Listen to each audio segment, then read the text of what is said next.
नमस्कार दोस्तों, आप सभी का बहुत बहुत स्वागत है आपके अपने YouTube channel D star classes पर। इस वीडियो में देखेंगे क्लास 10 के साइंस के टॉप 10 इंपॉर्टेंट ऑब्जेक्टिव क्वेश्चन को।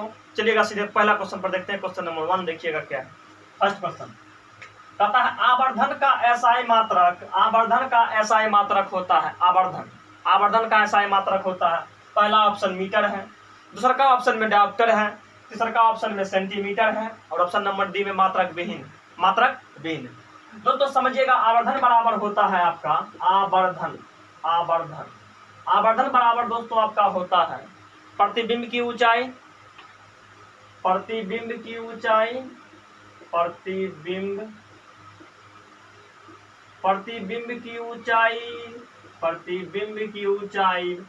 बटे में आपका होता है वस्तु की ऊंचाई। बटे में क्या होता है? वस्तु की ऊंचाई। आवर्धन बराबर होता है प्रतिबिंब की ऊंचाई बटे वस्तु की ऊंचाई। अब देखिएगा दोस्तों, प्रतिबिंब की ऊंचाई जो है वो आपका सेंटीमीटर में रहेगा या तो मीटर में रहेगा। सेंटीमीटर आधा मीटर। मान लीजिए ये भी आपका मीटर में है, ये भी आपका मीटर में है, तो मीटर कटिए गया तो इसका मात्रक कुछ नहीं बचा। तो दोस्तों इसका सही आंसर हो जाएगा मात्रक विहीन। आवर्धन का कोई मात्रक नहीं होता है, यानी कि आवर्धन जो है मात्रक विहीन भौतिक राशि, इसका कोई मात्रक नहीं होता है। तो इसका सही आंसर हो जाएगा ऑप्शन नंबर डी। ध्यान दीजिएगा, ये क्वेश्चन बोर्ड में बहुत बार पूछा हुआ है।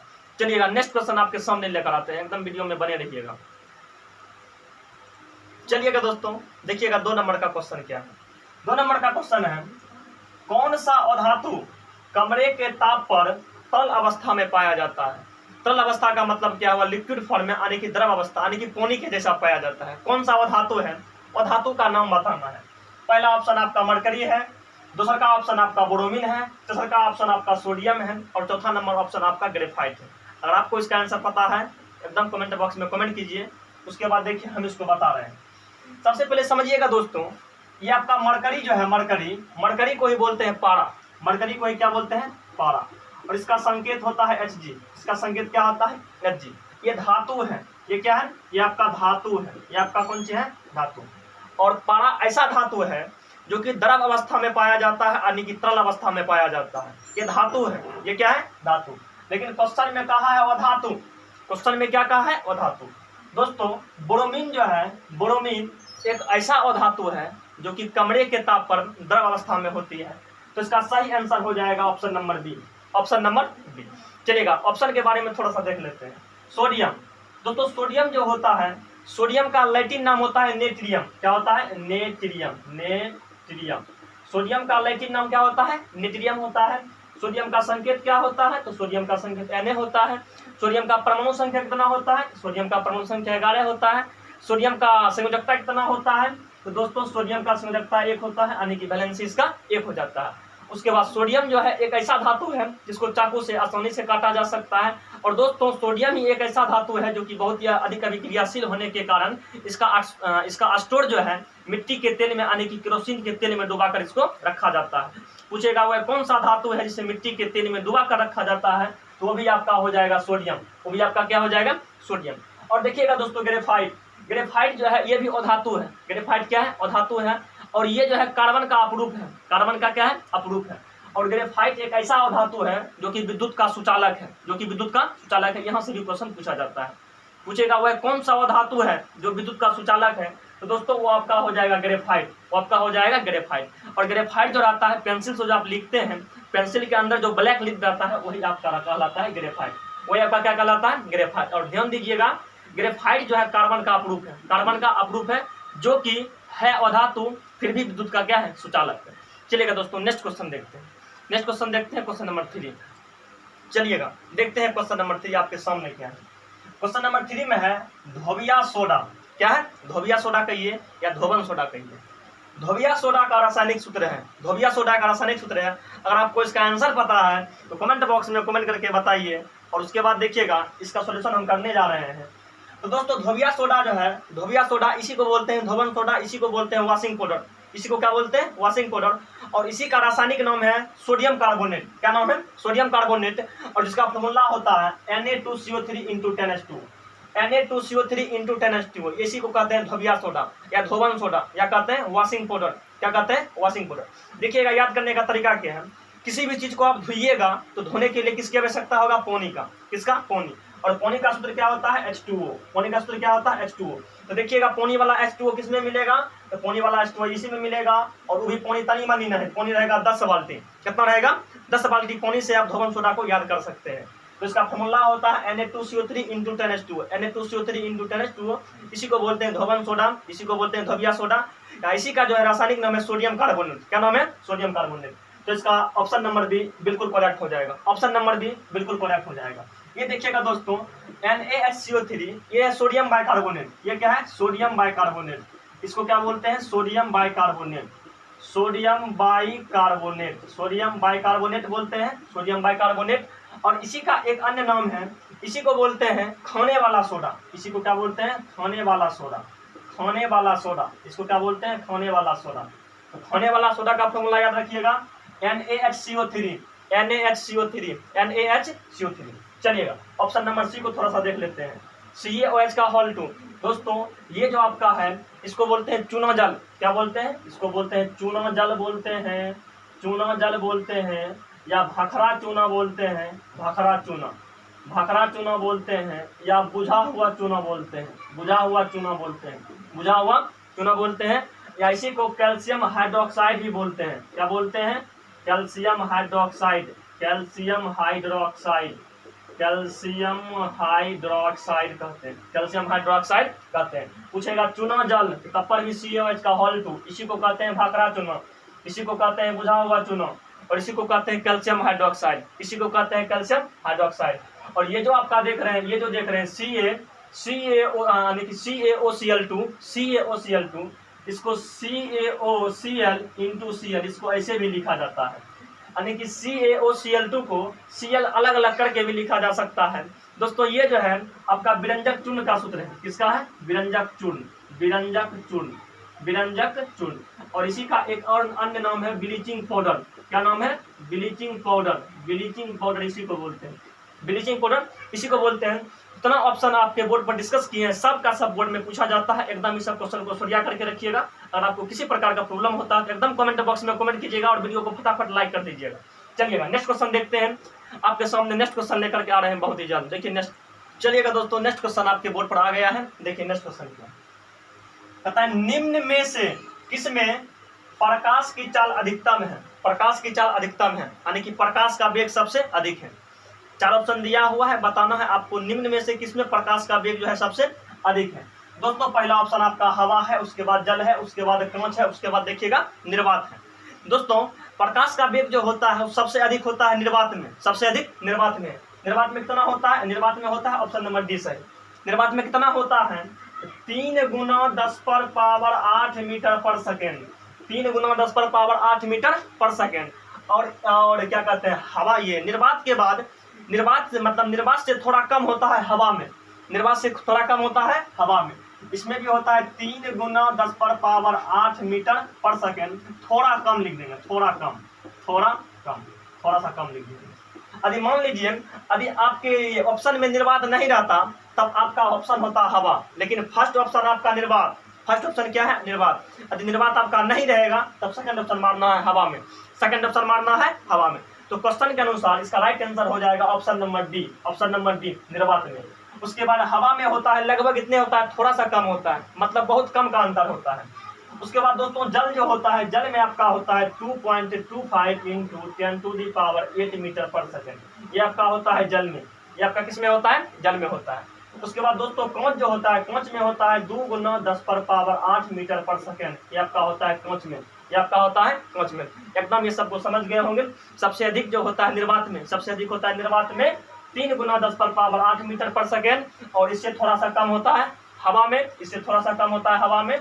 उसके बाद जो है आपका जल में होता है 2.25 गुना 10 पर पावर 8 मीटर पर सेकेंड। उसके बाद आपका होता है कांच में 2 गुना 10 पर पावर 8 मीटर पर सेकेंड। चलिएगा दोस्तों नेक्स्ट क्वेश्चन आपके सामने लेकर आ रहे हैं। चलिएगा दोस्तों देखिए क्वेश्चन क्या है, क्वेश्चन नंबर 5 ये है। कहता है विद्युत धारा उत्पन्न करने की युक्ति को क्या कहते हैं? विद्युत धारा उत्पन्न करने की युक्ति को क्या कहते हैं? मान लीजिए शादी भी है या कहीं प्रोग्राम में मरकरी लगवाते हैं। मरकरी जलता किस पर है? जनरेटर पर। जनरेटर को ही हिंदी में क्या कहते हैं? जनित्र। जनरेटर का ही हिंदी नाम क्या है? जनित्र है। तो विद्युत धारा उत्पन्न करने वाली युक्ति को क्या कहते हैं? जनरेटर कहते हैं। क्या कहते हैं? जनरेटर। और उसी का हिंदी नाम होता है जनित्र। उसी का हिंदी नाम क्या होता है? जनित्र। तो दोस्तों देखिएगा, ऑप्शन नंबर ए बिल्कुल सही हो जाएगा। ऑप्शन नंबर ए बिल्कुल सही हो जाएगा। जनरेटर को ही हिंदी में क्या कहते हैं? जनित्र कहते हैं। देखिएगा, थोड़ा सा ऑप्शन के बारे में देख लेते हैं। दोस्तों ये आपका हुआ एमीटर। क्या हुआ? एमीटर। एमीटर को ही कहते हैं आमीटर। एमीटर को ही क्या कहा जाता है? आमीटर कहा जाता है। और ये क्या नापता है? तो दोस्तों ये आपका नापता है विद्युत धारा। ये क्या नापता है? विद्युत धारा मापता है। क्या मापता है? विद्युत धारा मापता है। विद्युत धारा मापता है। और कभी कभी ये भी पूछ दिया जाता है, इसको क्या कहते हैं? परिपथ में कौन सा क्रम में लगाते हैं? इसको हमेशा लगाते हैं श्रेणी क्रम में। कौन क्रम में? हमेशा लगाते हैं श्रेणी क्रम में। कौन सा क्रम में लगाते हैं? श्रेणी क्रम में। और एक क्वेश्चन ये भी पूछ दिया जाता है कि कहेगा एक आदर्श आमीटर है, एक आदर्श आमीटर है, उसका प्रतिरोध कितना होता है? दोस्तों एक आदर्श आमीटर का प्रतिरोध 0 होता है। कितना होता है? 0 होता है। देखिए आमीटर में ओम छिपा हुआ है। ओम होता है गोल। ओम होता है गोल। गोल का मतलब 0। गोल का मतलब 0। तो पूछेगा यानी कि आदर्श आमीटर का प्रतिरोध कितना होता है? दोस्तों आदर्श आमीटर का प्रतिरोध 0 होता है। एक बार सबको देख लीजिएगा। एमीटर को ही क्या कहते हैं? आमीटर कहते हैं। इससे क्या मापा जाता है? विद्युत धारा मापा जाता है। इसको परिपथ में कौन क्रम में लगाते हैं? इसको श्रेणी क्रम में लगाते हैं। उसके बाद आमीटर का प्रतिरोध कितना होता है? दोस्तों ये आपका 0 हो जाता है। क्या हो जाता है? 0 हो जाता है। चलिएगा सी नंबर का ऑप्शन देखते हैं। ये आपका वोल्ट मीटर है। क्या है? Volt meter. दोस्तों वोल्ट मीटर से क्या मापते हैं? वोल्ट मीटर से मापते हैं विभवांतर। विभव या विभवांतर। विभवांतर मापते हैं। क्या मापते हैं? विभवांतर मापते हैं। क्या मापते हैं? विभवांतर। और इसको हमेशा किस क्रम में लगाते हैं? इसको हमेशा लगाया जाता है समांतर क्रम में। कौन सा क्रम में? समांतर क्रम में। कौन सा क्रम में? समांतर क्रम में। और पूछेगा एक आदर्श वोल्ट मीटर का प्रतिरोध कितना होता है? ये आपका हो जाता है अनंत। कितना हो जाता है? अनंत हो जाता है। कितना हो जाता है? अनंत हो जाता है। अनंत हो जाता है। देखिएगा बॉस से होता है बॉस। बॉस से होता है बॉस। बॉस उसी को कहते हैं जिसका पावर बहुत दूर तक चलता है। बॉस वही कहलाता है जिसका पावर बहुत दूर तक चलता, जिसका पावर बहुत दूर तक चलता है, यानी कि अनंत तक उसका पावर होता है, वही कहलाता है बॉस। तो वोल्ट मीटर से बॉस याद रखिएगा। और बॉस का मतलब अनंत, यानी कि वोल्ट मीटर का जो प्रतिरोध होता है वो अनंत होता है। कितना होता है? अनंत। और ऑप्शन नंबर डी आपका है बैरोमीटर। क्या है? बैरोमीटर। ये जो है दोस्तों वायुमंडलीय दाब को मापता है। क्या मापता है? वायुमंडलीय दाब। वायुमंडलीय दाब। वायुमंडलीय दाब को मापता है।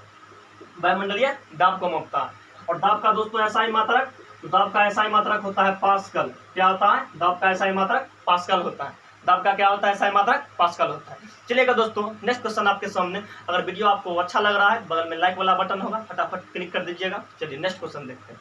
नेक्स्ट क्वेश्चन देखिए आपके सामने क्या है। चलिएगा नेक्स्ट क्वेश्चन देखिए क्या है। देखिए नेक्स्ट क्वेश्चन क्या है। कहता है इंसुलिन की कमी से, इंसुलिन की कमी के कारण कौन सा रोग होता है? इंसुलिन जो है एक प्रकार का हार्मोन है, इसके कमी से कौन सा रोग होता है? दोस्तों फर्स्ट ऑप्शन आपका एनीमिया है। एनीमिया है, उसके बाद घेंगा है, उसके बाद मधुमेह है, उसके बाद क्या है? रतौंधी है। तो दोस्तों इंसुलिन जो होता है, इंसुलिन की कमी से होने वाला यदि कोई रोग है, चलिएगा रोग के बारे में बाद में देखेंगे, थोड़ा ऑप्शन पर डिस्कशन कर लेते हैं। दोस्तों ये हुआ एनीमिया। ये क्या हुआ? एनीमिया। इसी को बोलते हैं अल्प रक्तता। अल्प रक्तता। अल्प रक्तता। अल्प रक्तता मतलब होता है, अल्प मतलब होता है कम, रक्त मतलब होता है खून। खून के कमी के कारण जो बीमारी होता है उसी को बोलते हैं अल्प रक्तता, या इसी को बोलते हैं एनीमिया। क्या बोलते हैं? एनीमिया। एनीमिया किसकी कमी से होता है? ब्लड की कमी से। ब्लड मतलब खून। खून की कमी से होने वाली बीमारी ये आपका कहलाता है एनीमिया। क्या कहलाता है? एनीमिया कहलाता है। एनीमिया कहलाता है। और दोस्तों ये मतलब ये एनीमिया जो होता है, एनीमिया को क्या बोलते हैं? अल्प रक्तता बोलते हैं। और ये जो होता है आपका खून के मतलब खून की कमी से होता है। उसके बाद घेंगा। दोस्तों घेंगा जो होता है आयोडीन की कमी से। घेंगा कौन चीज कमी से? आयोडीन की कमी से। आयोडीन, आयोडीन, आयोडीन की कमी से। आयोडीन की कमी से। आयोडीन की कमी से। और दोस्तों मधुमेह, इसी को बोलते हैं डायबिटीज। डायबिटीज। मधुमेह को मतलब मधुमेह को क्या बोलते हैं? इसी को बोला जाता है डायबिटीज। तो दोस्तों इंसुलिन की कमी से यही मधुमेह रोग होता है, यानी कि डायबिटीज होता है। क्या होता है? डायबिटीज होता है। इसको अपना सब घरेलू भाषा में चिनिया बीमारी कहते हैं। चिनिया बीमारी किसकी कमी से होता है?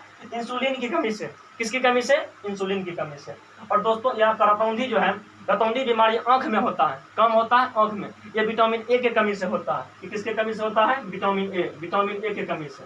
विटामिन ए की कमी से कौन सा बीमारी होता है? विटामिन ए की कमी से होता है रतौंधी बीमारी। चलिएगा दोस्तों, नेक्स्ट क्वेश्चन आपके सामने लेकर आ रहे हैं, देखेंगे नेक्स्ट क्वेश्चन आप देखिए क्या है। चलिएगा दोस्तों देखते हैं क्वेश्चन नंबर 7। कहता है विद्युत शक्ति का एसआई मात्रक। विद्युत शक्ति का एसआई मात्रक क्या है? पहला ऑप्शन कूलम है, एम्पियर है, जूल है, उसके बाद वाट है। तो दोस्तों शक्ति का एसआई मात्रक जो होता है, शक्ति कहिए या विद्युत शक्ति कहिए, उसका एसआई मात्रक होता है वाट। क्या होता है? वाट। वाट मतलब क्या होता है? वाट होता है। इसी का बड़ा मात्रक मेगावाट, किलोवाट, मेगावाट, ये सब भी होता है। और शक्ति जो होता है दोस्तों, इसका यानी कि शक्ति जो होता है, इसका एक अन्य मात्रक होता है हॉर्स पावर, यानी कि एचपी, इसको बोलते हैं अश्व शक्ति।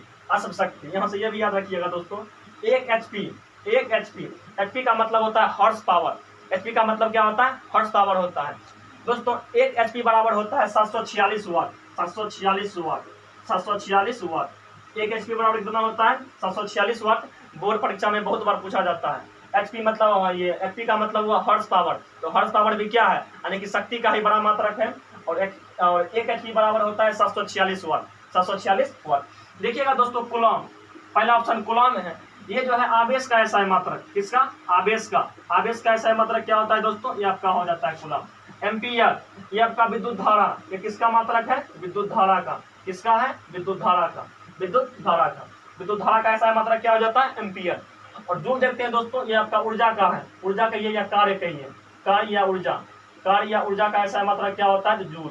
कार्य या ऊर्जा का एसआई मात्रक क्या होता है? जूल। एक बार फिर से देखिएगा दोस्तों, आवेश का एसआई मात्रक कूलम, विद्युत धारा का एसआई मात्रक एम्पियर, कार्य या ऊर्जा का एसआई मात्रक जूल। उसके बाद क्या करते हैं? शक्ति का मात्रक क्या हो जाता है? वाट। शक्ति का हो जाता है वाट। चलिएगा नेक्स्ट क्वेश्चन देखते हैं दोस्तों। नेक्स्ट क्वेश्चन क्या?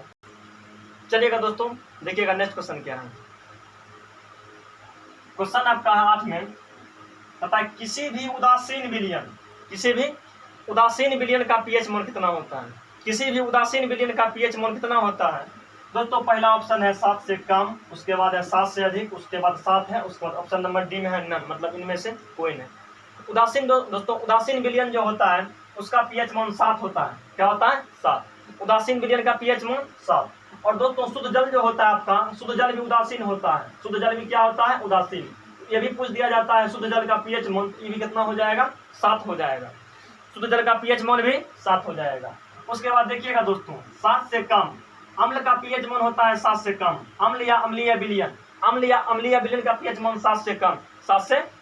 क्षार या क्षारीय विलयन का पीएच मान कितना होता है? 7 से अधिक। क्षार या क्षारीय विलयन का पीएच मान कितना होता है? 7 से अधिक। 3 बात ध्यान में रखिएगा। उदासीन विलयन कहेगा तो पीएच मान 7, उदासीन कहेगा तो 7। उसके बाद अम्ल कहेगा तो 7 से कम, अम्ल कहेगा तो 7 से कम, क्षार कहेगा तो 7 से अधिक, 7 से अधिक। चलते हैं नेक्स्ट क्वेश्चन पर, देखते हैं नेक्स्ट क्वेश्चन क्या है। चलिएगा दोस्तों देखते हैं क्वेश्चन नंबर 9। कहता है गोलीय दर्पण में फोकसांतर यानी कि एफ। फोकसांतर का मतलब फोकस दूरी, फोकसांतर को कहते हैं फोकस दूरी, जिसको स्मॉल एफ से सूचित किया जाता है।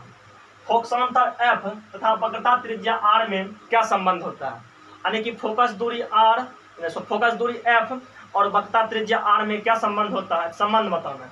चलिए थोड़ा सा दर्पण पर आपको ले चलते हैं दोस्तों। ये आपका हो गया, ये भी कोई दर्पण आपका नहीं हुआ, ठीक। इसमें यदि इधर से कलई कर देंगे तो इसका देखिएगा परावर्तक सतह जो है, परावर्तक सतह का मतलब मुंह देखने वाला पार्ट। इन्हें से मुंह देखेंगे तो मुंह देखने वाला पार्ट धसा हुआ है। ये आपका हो गया अवतल दर्पण। ये आपका कौन दर्पण हो गया? ये आपका हो गया अवतल दर्पण। कौन दर्पण हो गया? अवतल दर्पण। अब देखिएगा दोस्तों अवतल दर्पण जो यानी कि दर्पण जो रहेगा, दर्पण के परावर्तक सतह, इसका मध्य बिंदु जो होता है, बीच वाला बिंदु, इसको बोलते हैं ध्रुव। इसको क्या बोलते हैं? इसको बोलते हैं ध्रुव। इसको पी से डिनोट किया जाता है, P for Paul. P for क्या करते हैं? पॉल।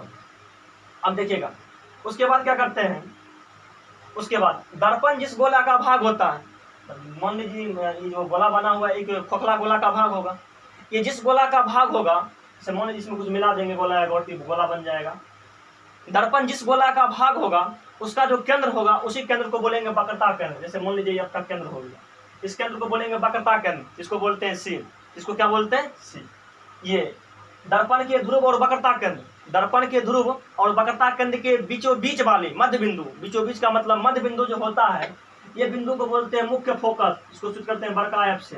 क्या बोलते हैं? मुख्य फोकस। क्या बोलते हैं? मुख्य फोकस। अब देखिएगा ध्रुव से वक्रता, ये ध्रुव से वक्रता केंद्र की दूरी जो होता है, यहाँ से यहाँ का दूरी जो होता है दोस्तों, ये आपका कहलाता है आर। आर का मतलब वक्रता त्रिज्या। ये क्या कहलाता है? वक्रता त्रिज्या कहलाता है।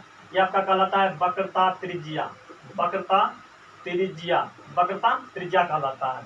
और ध्रुव से मुख्य फोकस के बीच की दूरी जो होता है, यहाँ से इतना वो दूरी, ये दोस्तों आपका कहलाता है फोकस दूरी। क्या कहलाता है? फोकस दूरी। फोकस दूरी कहलाता है या फोकसांतर कहलाता है? फोकस दूरी कहलाता है या फोकसांतर कहलाता है? फोकस दूरी कहलाता है या क्या कहलाता है? फोकसांतर कहलाता है।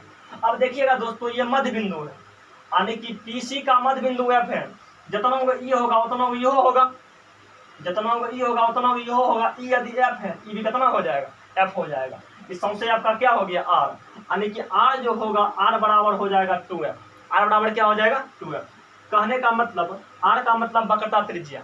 वक्रता त्रिज्या जो होगा, ये फोकस दूरी का कितना होगा? डबल होगा। फोकस दूरी का क्या हो जाएगा? डबल हो जाएगा। चलिए थोड़ा सा यहाँ ध्यान दीजिएगा, इसमें कंफ्यूज कब करते हैं। ये देखिएगा, यहाँ एगो आर है, एगो एफ है। आर है, एगो एफ है। कौन बड़ा होगा, कौन छोटा होगा, पहले इसको क्लियर कर लीजिए। देखिए एबीसीडी पढ़ते हैं, एफ पहले आता है, आर आता है बाद में। जो आएगा पहले वो होगा छोटा, जो आएगा पहले वो आएगा छोटा, जो आएगा बाद में वो आएगा आपका बड़ा। आर आता है अंतिम तक में, आर एस अंतिम में आता है, ठीक। और एफ पहले चलाता है। दोस्तों एफ आपका हुआ छोटा, एफ क्या रहेगा? छोटा रहेगा। और आर क्या रहेगा? आपका बड़ा रहेगा। आर क्या रहेगा? और बड़ा रहेगा। सीधे डबल का मतलब सीधे डबल का अंतर है, डबल का अंतर। यदि आर पूछेगा तो एफ का दुगुना, आर पूछेगा तो एफ का दुगुना, एफ पूछेगा आर का आधा, आर का आधा, आर का आधा, यानी कि एफ बराबर r/2 या r बराबर 2f। एफ बराबर r/2 या r बराबर 2f। जो ऑप्शन आपको सही दिखे वैसा ऑप्शन में आपको क्लिक कर देना है। r बराबर 2f, देखिएगा ये ऑप्शन कहीं दिख नहीं रहा है, यहाँ f बराबर 2r है, उल्टे दिया हुआ है, ये ऑप्शन सही नहीं होगा। f बराबर r/2, यानी कि फोकस दूरी जो होता है वक्रता त्रिज्या का आधा। फोकस दूरी वक्रता त्रिज्या का आधा, लेकिन वक्रता त्रिज्या जो होता है फोकस दूरी का दुगुना होता है। किसी भी प्रकार से क्वेश्चन पूछ सकता है गुणा करके। तो इसका सही आंसर हो जाएगा दोस्तों f बराबर r/2, option number C. Option number C बिल्कुल करेक्ट हो जाएगा। ऑप्शन नंबर सी बिल्कुल करेक्ट हो जाएगा। चलते हैं आज के आखिरी क्वेश्चन पर, क्वेश्चन नंबर 10 को देखते हैं। क्वेश्चन नंबर 10 को देखते हैं। चलिएगा दोस्तों, आखिरी क्वेश्चन देखते हैं। क्वेश्चन नंबर 10 आप लोगों के सामने क्या है, और ये क्वेश्चन है ऑर्गेनिक केमिस्ट्री का। कहता है single bound OH, single bound OH किसका क्रियाशील मूलक है? किसका क्रियाशील मूलक यानी कि फंक्शनल ग्रुप है, आपको बताना है। सिंगल बाउंड OH जो है किसका फंक्शनल ग्रुप है? पहला आपके सामने अल्कोहल है, उसके बाद एल्डिहाइड है, उसके बाद कार्बोक्सिल एसिड है, उसके बाद क्या है? कीटोन है। दोस्तों सिंगल बाउंड OH देखिएगा, आपको याद रखना है, सिंगल बाउंड OH ये जो होता है ये आपका होता है अल्कोहल का। किसका होता है? ये होता है अल्कोहल का। एल्कोहल ऐसे लिखिए अल्कोहल, या ऐसे लिखिए अल्कोहल। उसके बाद देखिएगा सिंगल बाउंड CHO, दोस्तों ये आपका होता है एल्डिहाइड। ये क्या होता है? एल्डिहाइड का। ये किसका होता है? एल्डिहाइड का। एक क्वेश्चन बोर्ड में छपल मिलेगा यहाँ से।